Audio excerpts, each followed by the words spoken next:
street. He smiles at everyone, everyone that he meets. Calls him King of Kensington. How you doing, King? Theo Caldwell on In-Depth Radio, News Talk 1010.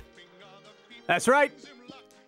This is Theo Caldwell, and I am the King of Kensington. Search your heart. You knew it was a matter of time until Patrick O'Neill and I did a Canadian TV show. In fact, you don't have to search your heart at all. Well, the time for that will come. Because we've been telling you for some time now, several episodes we've been teasing you with it, we've been leaving it out there, that the Canadian TV episode of this eponymous broadcast, Theo Caldwell. Yeah, that's what you're going to get if you call in too early to talk to us. Theo Caldwell here talking about Canadian TV shows. And Patrick O'Neill joining me, ably assisting me on the board. You know how we've always said we wanted to do this program, right? We wanted to do a show with the theme being Canadian TV shows. That, of course, being The King of Kensington, starring Al Waxman and Fiona Reid, before it was a federal law that Fiona Bloody Reid has to be in every Canadian production. But we've always, we can't do it yet, Patrick. We can't, because we don't just do things willy-nilly, if you will. Willy-nilly. We have to tie it in with the news. Let me tell you something, Patrick O'Neill. I have a news tie-in. There's a reason that we're actually, finally, at long last, a moment like this comes, you don't know what to do. But there is a reason that we're doing the Canadian TV show broadcast this episode. You're kidding. No, I'm not kidding. I wouldn't kid about something like that. So, for those of you joining us for the first time, what Patrick O'Neill and I do on Theo Caldwell, we're still just called Theo Caldwell. We didn't really click with the Fighting Irish last episode. We're still just Theo Caldwell. What we do when it comes to music is we have a theme. All right, and it's usually crackerjack. To be honest with you, I'm not. And it's news related. And this week it's going to be your favorite, such as it is, a favorite Canadian TV show. It's like being the smartest kid in summer school. It's no great distinction, because it is my position, is the position of this program. The Canadian TV is god awful. It's awful. It's terrible. This country of Canada, which I consider to be the greatest, best country in the world, is good at some things. At hockey, for example, we just crushed the hell out of the Czech Republic in the World Championships. We're the best hockey nation in the world. There are some things we do very, very well. Yep. Television and video and film, not among... Radio, demonstrably, radio, we do better than anybody else, right? You and I do. Absolutely, there's no question. We're bringing up the bell curve, episode after episode. Bang, one after the other. But we're terrible at TV. And that will tie in with the theme. Now, again... a lot of you are joining us for the first time. We have a rapidly growing audience. It's like a virus, the following that we've got. You know that, right, Patrick? Careful, other radio shows have said that in the past. Oh, is that right? Yeah. I know. Is it a Canadian radio show? No, big American shows called the growing audience, their virus. Is that right? Oh, I didn't know that. All right. Well, listen, I don't know who pays who for that, but we got a growing audience. And so we have a lot of people hearing us for the first time. So that's why I explained the music theme that we do. They also haven't heard... the legal disclaimer that, as you very well know, our legal department often hands me before each broadcast. You know something? Let's get out of the way and move on. It reads as follows. The law prohibits me from guaranteeing you this will be the greatest hour in radio broadcast history. Okay? Done. Now that's out of the way. Just let me tell you something. Between us, I guarantee you this will be the greatest hour in radio broadcast history. Here's why. Patrick and I do something that I don't think anybody else does. They certainly don't do it as well. We go through the news of the past week. Stuff you might have forgotten, stuff you might have not gotten a fulsome report on, and we tell you day by day what happened. In this way, we perform a public service, no extra charge. And this week, Patrick, I'll tell you something. I always say to you, we got to pick up the pace, we got to pick up the pace. We're like 3 minutes in, we're already way behind schedule because we have more items this week than I've ever seen. We're flying. We're going to fly. Watch. Buckle up, gentle listener. Here we go. Let's go right back to last week. Last week, you'll recall, Sunday was Mother's Day. We did a whole show about Mother's Day, Patrick and I did. We did a whole thing with Irish stuff. I did a whole bit about my mom and my mother-in-law and everything else. I can just say Mother's Day went off without a hitch. It's the day in the year where we as a family just sit there and don't react to my mother's radical religious and racial views. We just let her go, right? And we figure at least one day a year she's earned that. You were working, you said, Patrick, for Mother's Day. Yes, I was. Did you call your mom? Oh, of course I called her. Okay, listen, another Mother's Day in the books. I think it's a smashing success. Let's move on quickly. I'm going to pause on this one. Still on Sunday, but it covers a few days of the week. And this is sort of why we're doing the Canadian TV show theme, because while Canada's really good at some things, and I do think it's the best country in the world, and I'm a citizen of 3 countries. I could live basically anywhere. I want to live here. I think Canada's the best. But we suck at a few things. I've mentioned TV shows. King of Kensington, by the way, that we opened the show with. You know what King of Kensington was? That was the Canadian response, literally the Canadian response to All in the Family. Norman Lear and a bunch of actual TV producers in the United States put together All in the Family. Archie Bunker. A fantastic, groundbreaking series, right? And what does Canada do? Looks at it and goes, well, we can do that. And so they made King of Kensington, put on the bloody CBC, this horrible, politically correct, just awful thing on sets that looked like just like Mom, forcing us all to pay for it, ham-fisted. It was the exact opposite of what All in the Family was. It was exactly what you would expect if Canada tried to make All in the Family, a politically correct talking to that is government subsidized and we all have to pay for and nobody wants to watch. So, with that in mind, one other thing that we kind of suck at in Canada, despite the fact that we're the greatest country in the world, is our politicians and orators. By the standards of Great Britain, or the United States, or any number of other major democracies, Canadian politicians, our speakers, our leaders, are god-awful. They're embarrassing. They make Joe Biden look statesmanlike. And you know where I'm going with this, I think. If you follow the news of this past week, I'm going to Elizabeth May. The ridiculous Elizabeth May, the leader of the Green Party of Canada.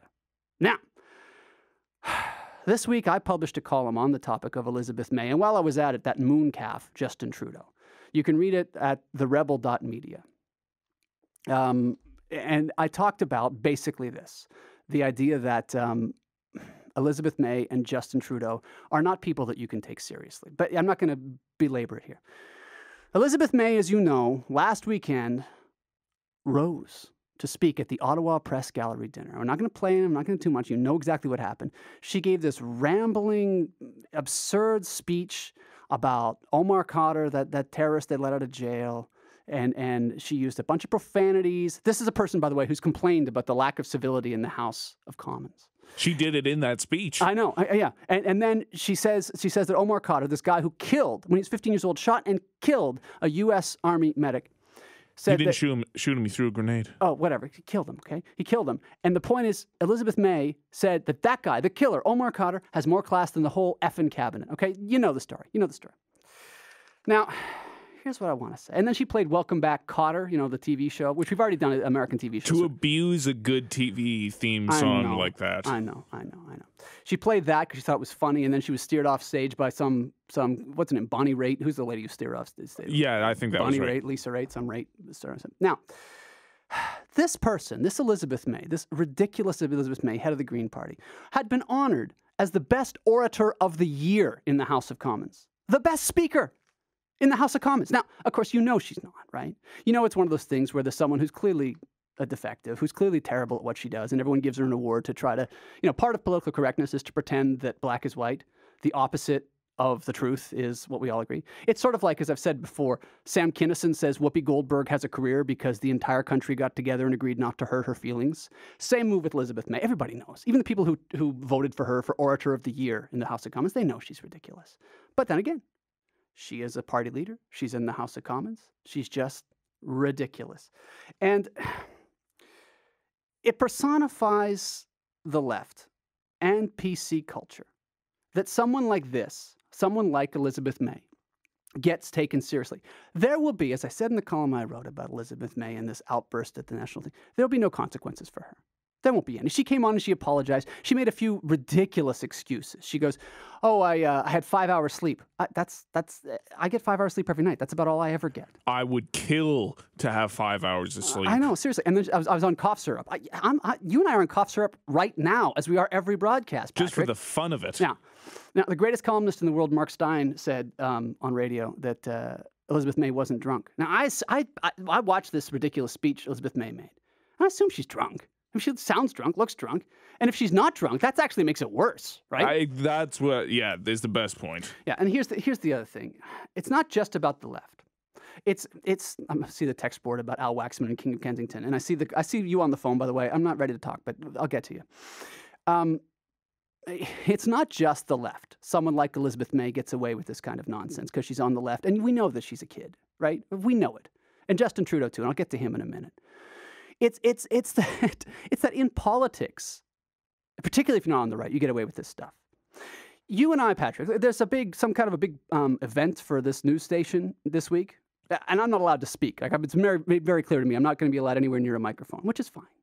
But let's say I were.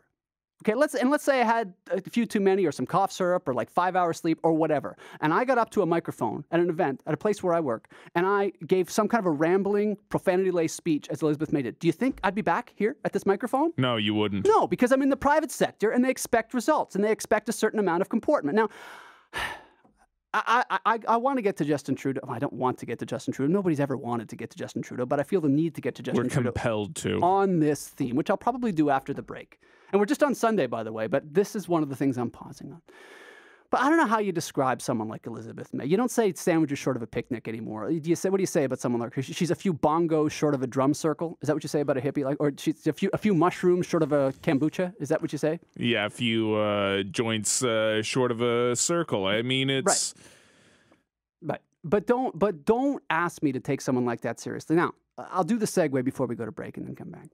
The other news of this week, and I'm mangling up the dates, but it's thematics, man. It's thematics. Is, of course, Justin Trudeau, right? Now, he said in the House of Commons that benefiting every single family, everybody listening to me, everybody in Canada, is not what's fair. Because as a left-wing mooncalf, he thinks the way government's supposed to work is government in its benevolence, in its omniscience, picks and chooses who gets benefits. And to him, that kind of a remark, is perfectly fine. Justin Trudeau is, and ever shall be, the Derek Zoolander of Canadian politics. But as is the case with Elizabeth May and Justin Trudeau, if you want to be on the left, you can get away with being as out to lunch as those two people are, as they demonstrated this week. And as I say, we're doing a Canadian show because while we are wonderful at so many things, and this is the greatest country in the world, we are terrible at some things. Television, film, and absolutely certain members of our political class, of whom Elizabeth May and Justin Trudeau are conspicuous, glaring, incandescent, embarrassing examples. This is Theo Caldwell.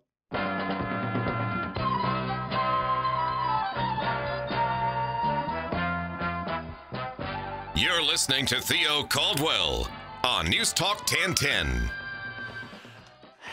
Okay. Now, Theo Caldwell here, ably assisted by Patrick O'Neill, and that, of course, as everybody knows, is the theme to the Beachcombers, which I think we might revisit for the new national anthem. There's been some controversy about the national anthem in the news this week. You know what? Why not the Beachcombers? Listen to this. Doesn't this just scream Canada, for better or for worse? I guess. This is actually the first time I'm ever hearing this, so... Turn in your passport at once, Patrick O'Neill. This is the first time you're hearing the Beachcombers theme? It was on in 75. Yeah, well... Listen, that's no excuse. I'm flabbergasted. Well, you know what? It's kind of a bad show, to be quite honest with you. The only good part of Beachcombers was the opening. Relic speeding over that sandbar in his messed up black boat. Oh, it's a lovely video, but yeah. Has it got Bruno Gerussi there and Molly it started Stove? off with that. We're into the extra now. Okay, I should explain it to people. If you're just joining us, you got a hell of a nerve coming in 20 minutes into the broadcast. But we're doing Theo Caldwell here with Patrick O'Neill. We're doing a Canadian TV show themed broadcast. We had been promising it for a while, and we did not get where we are today by not delivering what we promised to the audience. Okay, now, I haven't even looked at the text and the phone. I'm sorry to everyone, unless you're listening online later on, in which case, whatever, you're welcome. But I haven't dealt with the texts. I have like a million texts about Canadian TV and about stuff. I'll get to you, folks who are texting me. And by the way, you can text me at 71010 if you're listening live. Text me at 71010. I'll stay late and text you back. I don't have time right now. And we had like a bunch of people on the phone. I was so wrapped up in the last segment, bad-mouthing Elizabeth May and Justin Trudeau. And, and I'm doing this, by the way. This is like the second or third time I've mentioned Justin Trudeau on this program. But it's because after years of never mentioning this guy, this ridiculous guy, I have no choice now because I think he will be prime minister one day, maybe not this year, but eventually it's going to happen. He's important enough. I have to deal with it, right? It's tough that he has risen to be such an important figure. Yeah, and seriously. Now you're backed into a corner. Yeah. I'm calling no joy. Like I'm going below the hard deck and calling no joy. I take no joy in talking about Justin Trudeau. I do enjoy playing with the syllables in his name, Justin Trudeau, but I don't want to talk.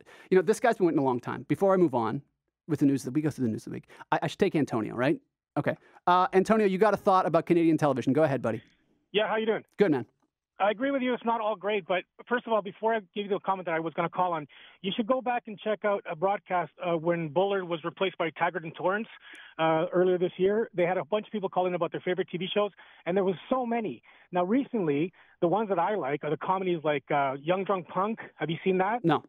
Have you seen Schitt's Creek? Look, I know that's the Eugene Levy one where they're rich and they live in a motel. I see it on Netflix, and I skip it every time. Is it tough? Is it tough to watch, Patrick? But it's not appealing to me. Yeah, okay. Have you seen the medical drama Remedy on Global? No, but tell me, make it quick. But yeah, go ahead. Okay, what I'm saying is, like, I don't know how you can say that Canadian TV is not that good when you don't even watch it.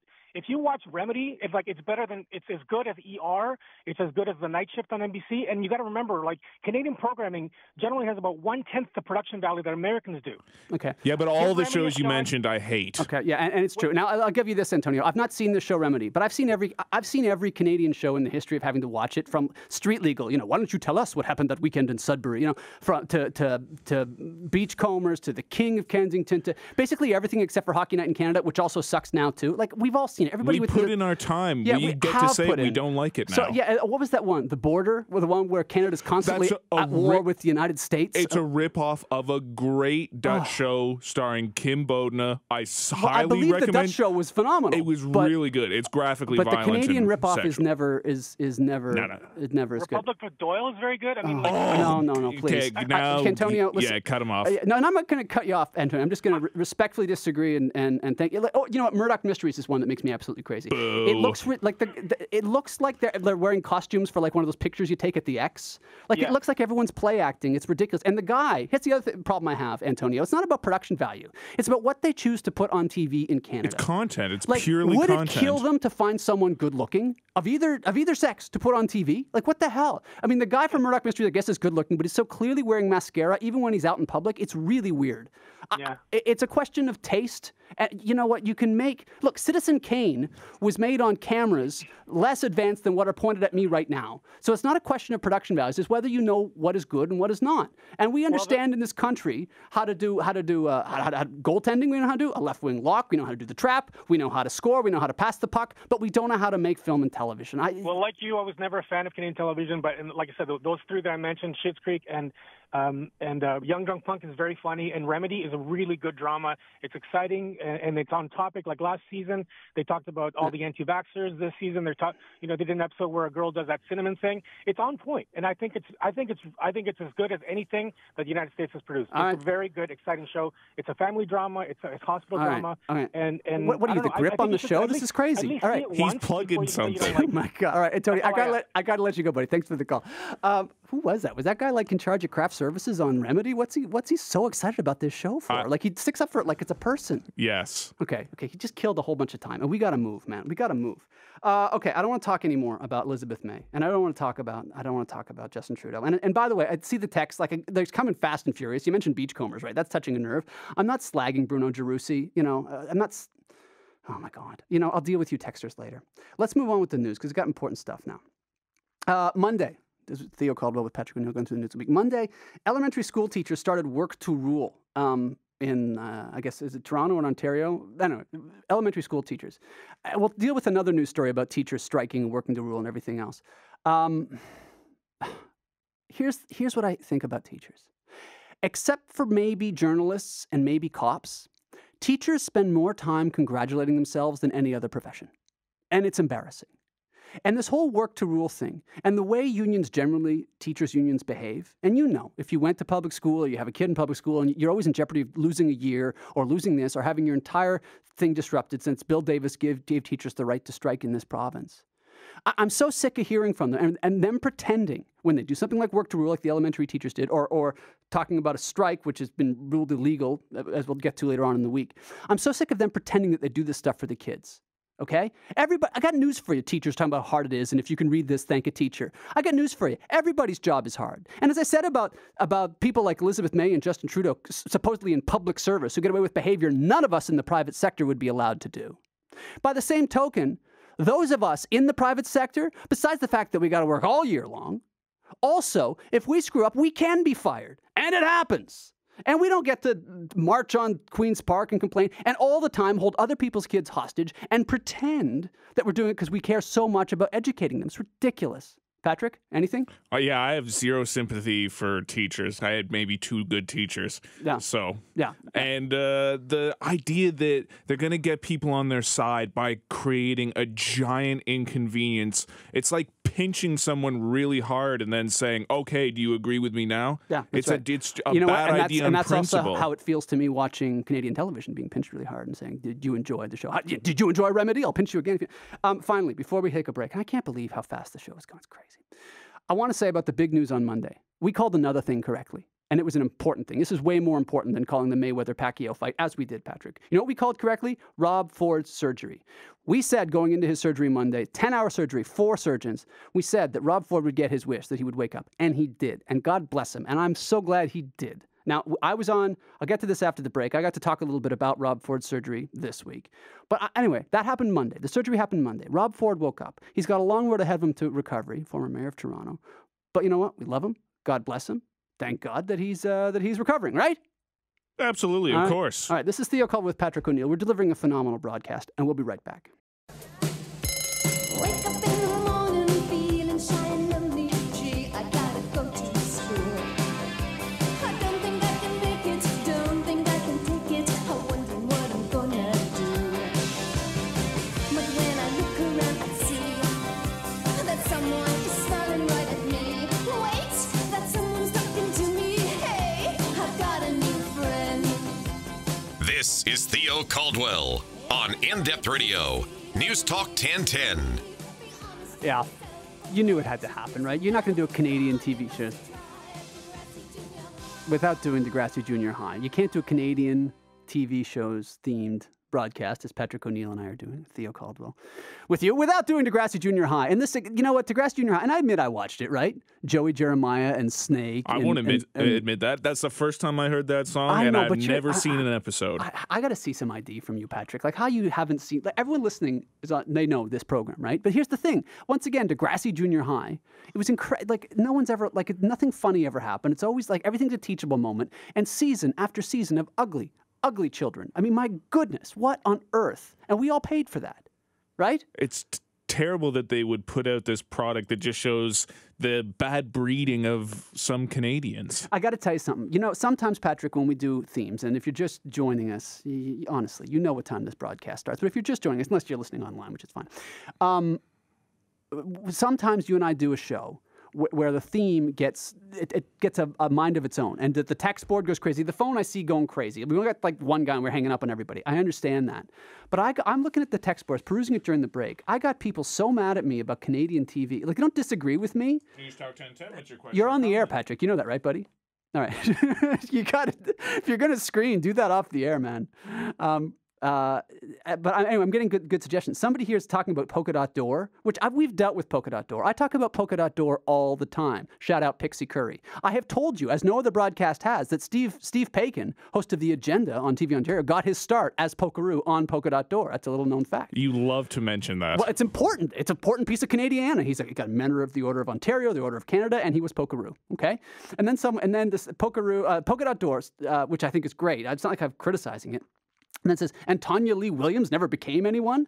Who's Tanya Lee Williams? Did she hit Nancy Kerrigan in the knee? Is that who that is? Never heard of her, and I haven't seen any of those shows Jeff either. Gillooly and you know what? We're getting way off track. You know what? We are a victim of our own success. Everyone wants to talk about Canadian shows, but they don't give us enough time. Write your congressman. Let's move on with the news. Texters at 71010. I will text you after the broadcast. Don't call me unless it's crucial. Honestly, please. Now, you can call if you want to, 416-872-1010 or Star Talk, star 8255. Monday.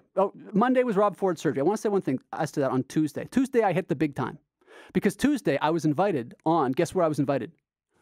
Joe Warmington's show here on this station, 10 till midnight on Tuesday night, to talk about Rob Ford and Bill Blair. I don't talk about that again. And then Doug Ford came in. It was amazing. Like, to be on... Yeah. It was extraordinary to finally get the shot. That's the show, right? It's considered the show, capitalized. Sounds like a great show. I'm sure the podcast is up on SoundCloud if anybody wants to check that out. Yeah, because that happened.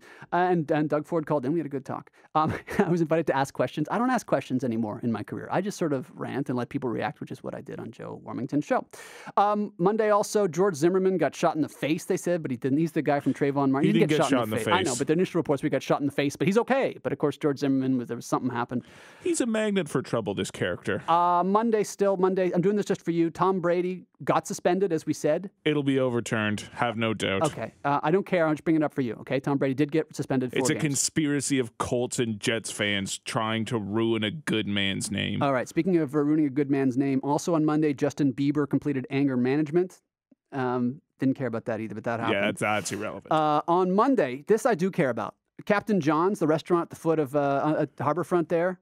Captain, the big old ship. Oh, I know it. It got sold again, and it's going to be towed away for scrap. That's not going to work. You can't tow a ship like that. It's so filled with water, it's going to rip apart. I hope you're right. I want Captain John's to say, right, where is it? Like, I've never been there and had dinner there or anything like that. But I'm a nostalgic cat. Like, I don't want Captain John's towed away. We're proud of our eyesore. That's it. Okay. Tuesday. Now, Tuesday was a rough day. Like, bad stuff happened. Well, anyway, serious stuff. The prosecution dropped 2 sex assault charges against Jian Ghomeshi, right? Speaking of Canadian broadcasting that should never have happened. I never understood why that guy was on radio in the first place. But the point is... I wasn't a fan. No, well, we're not the target audience, right? You and I are like proper guys. We wouldn't listen to that crap in a million years, but we pay for it. Anyway, he's still charged with all kind of stuff, the Jian Ghomeshi guy, right? He's still charged with assault. 2 of many. Yeah, and he's also... The one I can't get my brain around, like the most serious charge they keep saying against Jian Ghomeshi, which still stands, it's not one of the 2 sex assault charges that were dropped on Tuesday, is choking. Like choking someone, I can't even understand what the charge is. Like choking someone who's trying to get away. And that's like the most serious thing he's charged with. Yeah, like preventing someone's escape through asphyxiation or some weird thing. The law is weird. Okay, so that happened. I'm flying through because I got more important stuff. But I just want to make sure we touch on everything that happened that is important. Also on Tuesday, this kills me. Another earthquake in Nepal. What the hell? It's supposed to happen every 80 years that it's just earthquake year. It killed 8,000 people, the first one in Nepal, and they had another one on Tuesday. I cannot catch a break over that. It's terrible. Okay, this one, all right. Also on Tuesday, Kanye West was given a doctorate by some university in Chicago. Did you see that? Yeah, but, Bill Cosby had a doctorate. Yeah, but he earned his doctorate in education.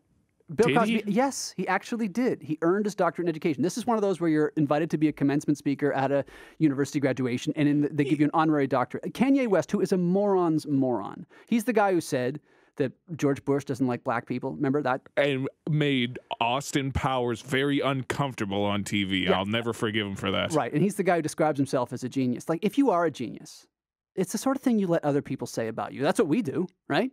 Absolutely. I've never had to say it. No, I know. Neither do I. It just gets, it self-corrects, gets dealt with. Okay. Moving on to Wednesday. On Wednesday, as of Wednesday, and this really surprised me, Patrick, all Canadian teams out of the Stanley Cup playoffs. All of them. Now, as well as you and I called a lot of stuff lately. We called the Mayweather-Pacquiao fight down the line. We called that Rob Ford would have a successful surgery on money he did. But we did think the Montreal Canadiens were the best team in the NHL, and they were going to win the Stanley Cup. They're out. And then I was thinking, as I saw that happen, our prediction's going to go sideways. I'll predict Washington looks good because Ovechkin's playing unconscious. No sooner did I want to pick Washington, boom, Rangers knocked him out. So I don't know what I think. Anaheim, what's going to happen? Yeah, it's going to be one of those Florida teams. Yeah, well, yeah, Anaheim, Florida, yeah, whatever. Okay, let's. Okay, now let's. This is something I might want to talk about with people. I may. You and I know the station dealt with it. This situation with the catcalling of the female reporter, right, at the Toronto FC soccer match. Football, but soccer match, okay? I know it's been all over this station. The one guy was an employee of Hydro One, and he got fired because what they did was they shouted at this female reporter at the thing, and apparently she said it happened all the time. And these guys, these complete idiots, behaved badly, and there were consequences.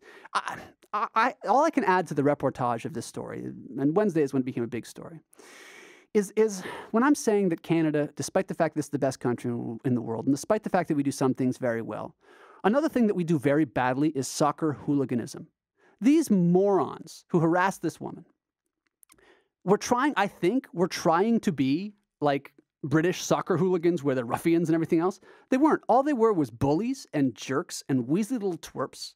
And they fired the one guy from Hydro One. And talk about consequences, right? If you behave badly. I want to say one other thing. My friend Kathy Shadle, she's on the slight right, I guess. And she talks about the way men today treat women. And she said, no conservative ever called me baby. Now, Patrick, you and I have done a whole show about this, about how guys on the right, or traditional old-fashioned guys like you and me, would never catcall a woman or treat them badly and do anything besides just drop anybody who did that to a woman in our company, right? No. Okay. When you just nod or say something. We only have a minute and a half, so yes. Okay, fine. Thank you. And to Kathy Shadle's point, if you're an old-fashioned traditional guy, you'll never find yourself in this situation. Now, they're saying this Hydro One guy who got fired for catcalling the girl at the lady reporter at the Toronto FC game, they're saying he may get his job back or he's going to appeal, and there's a debate on whether he should be fired. I don't care about that. If you're not a little weasel who harasses women in public in the first place, this sort of thing doesn't happen to you. It's like I say about the Jian situation or anything else. You can't cheat an honest man. If you're not putting yourself in a situation where you're behaving like an idiot, then something like this, losing your 6-figure job with Hydro One, isn't going to happen to you. All right. This is a bugaboo of mine. I believe that if aliens came to the city of Toronto, they would think that streetcars are the apex predator. Because streetcars run everything around here. If you're listening elsewhere in the country or the world, streetcars run everything in the city of Toronto. Entire thoroughfares have been ripped up and destroyed recently and are almost unusable by anybody besides a streetcar because streetcars they tickle the fancy of the left in general. It's mass transit, it's public, it's a train, it doesn't turn because it doesn't have the insolence of cars. All that's to say, we spent $2 billion on these new streetcars in Toronto. $2 billion. You know how many, and as of Wednesday, you know how many of them are working? I see one that's not working every day. Yeah, 5. $2 billion, 5 of them are working. But entire streets are ripped up, entire right-of-ways exist just for streetcars, and after $2 billion of our money, 5 of them. On Queen Street, I see one in the morning every day, empty, out of service, running the line. And it looks brand spanking new and in perfect condition. The lights are on. Yeah. But it's empty. Yeah, okay. And listen, we've only got one segment left after the break. So I got to deal with a lot of stuff. I got to deal with the Amtrak thing real quick. I got to deal with the Simpsons situation. I got a lot to deal with. But I just want to say, going into it, I'm concerned about the fate of The Simpsons. I've been concerned about the fate of The Simpsons for an awfully long time. But now we find out, and I'll deal with this right after the break, we find out that Harry Shearer, the voice of Mr. Burns, the voice of Principal Skinner, the voice of Ned Flanders, has walked away from the program. How's that for a cliffhanger going into the break? Theo Caldwell with Patrick O'Neill. We'll be right back.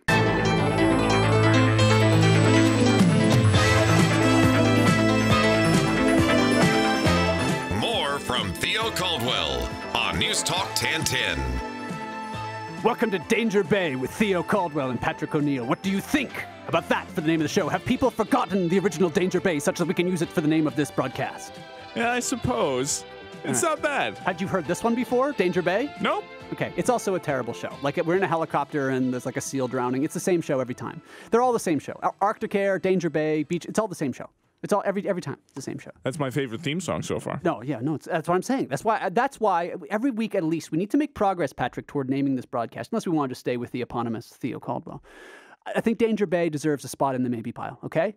The maybe pile is enormous. It's a huge we have more maybes than no's. Like true Canadians, we have an enormous maybe pile. All right, we and our measured expectations. Theo Caldwell with Patrick O'Neill. I can't explain everything to you if you're just coming in. I can't do it. Okay, it's too much. Let me sum up. Buttercup is going to marry Humperdinck in a little less than half an hour. And we're doing a Canadian TV show themed program. And the reason we're doing it is because north of Theo, not a bad idea. Because I'm talking about Canada generally, which I consider to be the best country in the world, and we're the best at some things, hockey and donuts included, but we suck at some other things, including television. We are obviously non-pareil when it comes to radio broadcasts, right? As you and I prove each and every episode. The greatest of all time. Yeah, no, I know that. The excellence of execution. Theo and Patrick. Now, Patrick, I know what you're thinking. We have one segment left, and we're only on Wednesday as we go through the news of the week, and we won't make it. We've done this before. We have. And we're about to set a land speed record, but we're also going to have valuable analysis at no extra charge for the listener. You're welcome. You're welcome. Okay.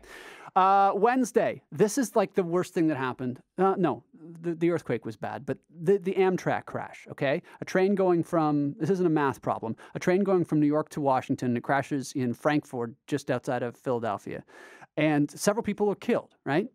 It's covered on this station. It's a big news story. The only reason I bring this up, besides the fact that it's important, is to offer this little bit. I was nonplussed to see the way people were ready instantly to exploit the Amtrak crash in the United States, of the train crash, to say, oh, we need to spend more money in America on infrastructure, and the Republicans aren't spending enough on infrastructure. Now, this train that crashed, the reports were issuing on this station and elsewhere, the train was going over 100 miles an hour. Yeah, I thought it was operator error. Yeah, twice the speed limit. Now, they're saying, as I have this conversation, that possibly it was shot at or something was thrown at. Fine. But there is nothing. Like the NTSB hadn't even arrived at the crash scene, and some people who think the government is the answer to a question nobody asked. It's always about spending more and always about infrastructure, and it's always the Republicans' fault. We're all over Twitter, Cher among them. That noted political thinker Cher, all over the internet, all over the place, all over the news saying, shouldn't we spend more on infrastructure? Assuming that was what caused the Amtrak crash. I didn't like that, okay? When people have lost their lives, how about take 2 seconds? You were supposed to be the party of science. You were supposed to be the dispassionate people who aren't ideologues and just believe in what works. How about take 2 seconds and find out what actually happened before you score your cheap political points? Anybody who's not the investigators should wait. Yeah. Okay. You don't need to make it a political or even a news issue. Right. All right. So let's move on very quickly. Wednesday, Patrick Brown, the new leader of the Ontario Conservatives, he stepped down from the House of Commons. That was Wednesday.